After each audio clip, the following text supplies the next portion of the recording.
Hi everybody, Matt back with you. Hope you're okay. Today I'm going to talk about a mysterious event that took place in Todmorden in 1913. The disappearance of a young lady called Edna Eastwood. The family lived for many decades on Cambridge Street in Todmorden, number 32. Roughly just to the right of where I am now.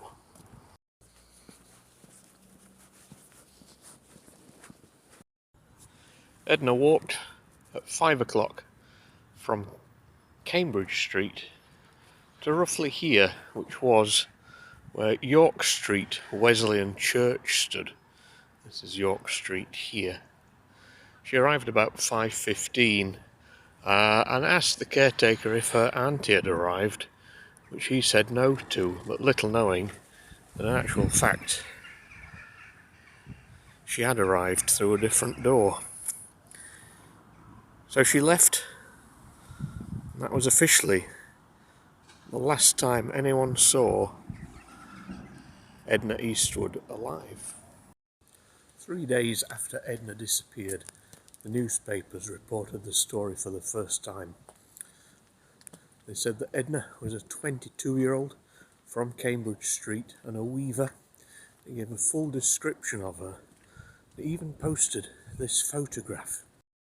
By posting the photograph, they hoped that it would jog the memory of people in the area who may well have seen Edna in the days of her disappearance. The newspaper also mentioned that Edna had been suffering from mental health issues, though not in those words. They said that she'd experienced just a few weeks before a full nervous breakdown and was in the process of recovering.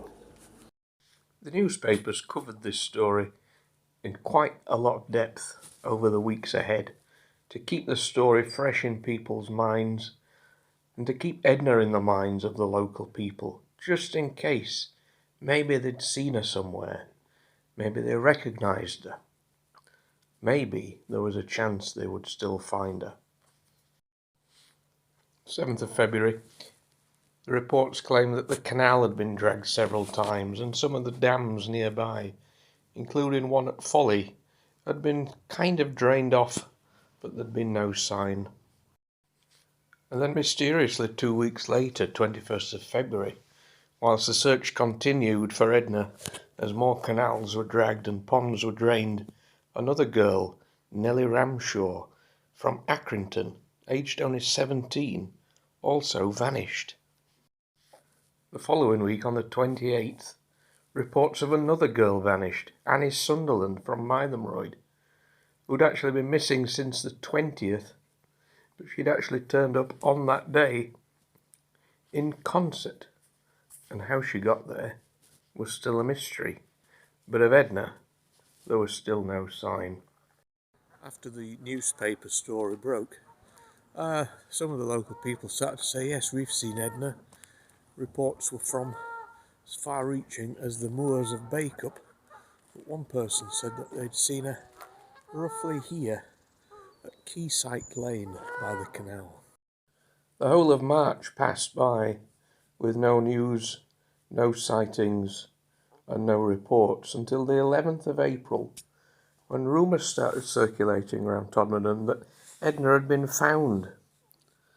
The poor parents had to put out a report to state that this wasn't the case at all, that they hadn't seen her, and to please keep looking. On the 25th of April, 3 months after Edna had gone missing, another newspaper article revealed that there'd still been no sign of Edna. The parents really still believed that Edna was still alive and had somehow maybe just lost her memory, and maybe she was going to turn up in one of the hospitals or institutions around Lancashire or Yorkshire nearby, and that's where the next step of the search extended to.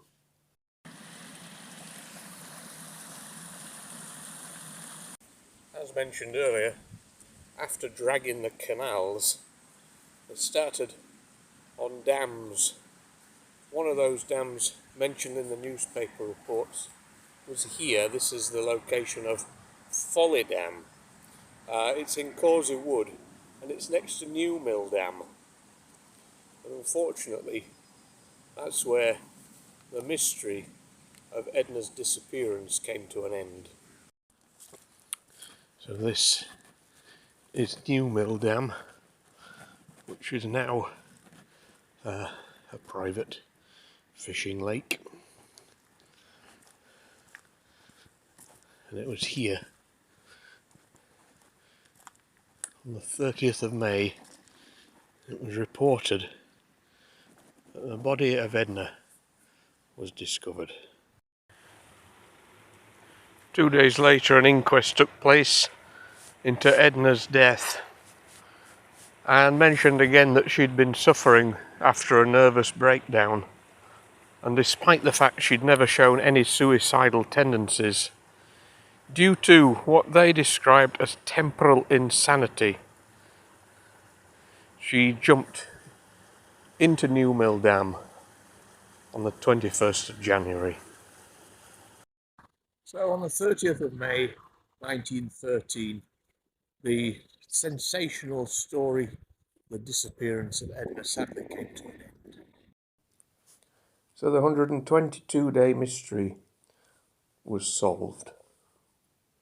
122 days of Edna's parents hoping that their daughter would one day turn up again, that maybe she'd just lost her memory and ended up somewhere where she couldn't remember how to get back. Sadly, on this occasion, it wasn't the case.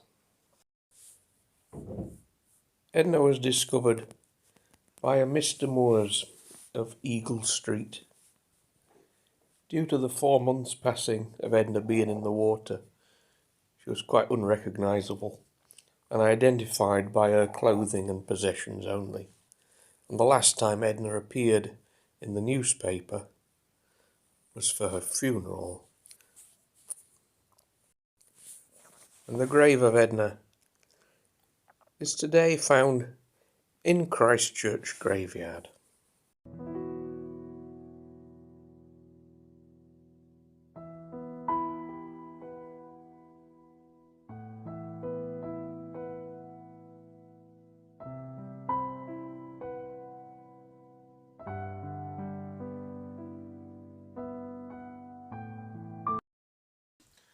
So first I'd like to thank my researcher, Holly Burgoyne, for her information in those newspaper reports on what is a fairly difficult story to cover, and there never seems to have been a good time to do it.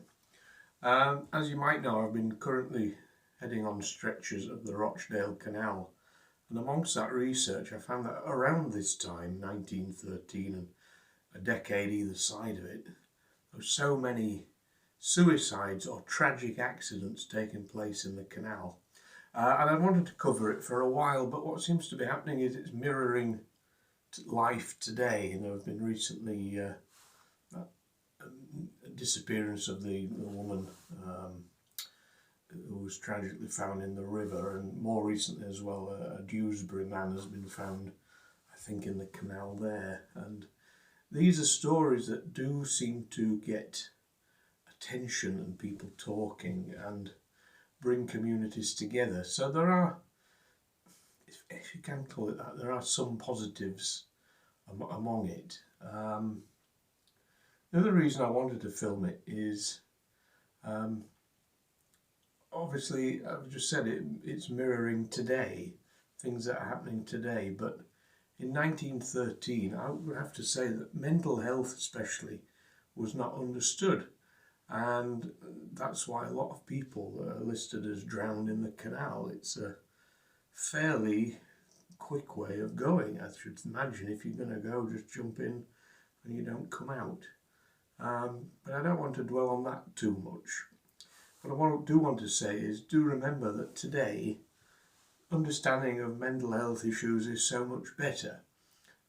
Me personally, I've been through my own mental health journey these last few years, and I too was in a position just 4 years ago where I was on the canal, and I could have just been a name on that list. But I broke through that stigma, and I worked very hard to get myself back to where I needed to be. But I had the support of good friends, and I also had a group called Andy's Man Club, which you might have heard of. Once I started talking about my issues, it helped me tremendously. And so, yeah, look, this is me now at Andy's Man Club. Where now, after 4 years of going and starting to speak, I'm a facilitator, along with these wonderful people who help others start their journey back to a happy life. So it just seemed like I'm waffling a bit, and I apologise, I've gone on far too long. But yeah, I think it's just mental health understanding is better today than it was then, and it is quite understandable. Back then people were just told, oh, pull yourself together, or man up, worst of all. So the message is this: any problem at all, it might feel down today, but tomorrow's another day. Tomorrow's another day to feel better. And I promise you, in the end, it will all be okay. So keep fighting, lose that stigma, and find you're happy again soon. Speak to someone. Okay. Sorry this has been different. I will cover, I think, eventually, those other people from Rochdale Canals, their stories, the gravestones, etc. But yeah, just remember, keep talking, and I'll see you soon, guys.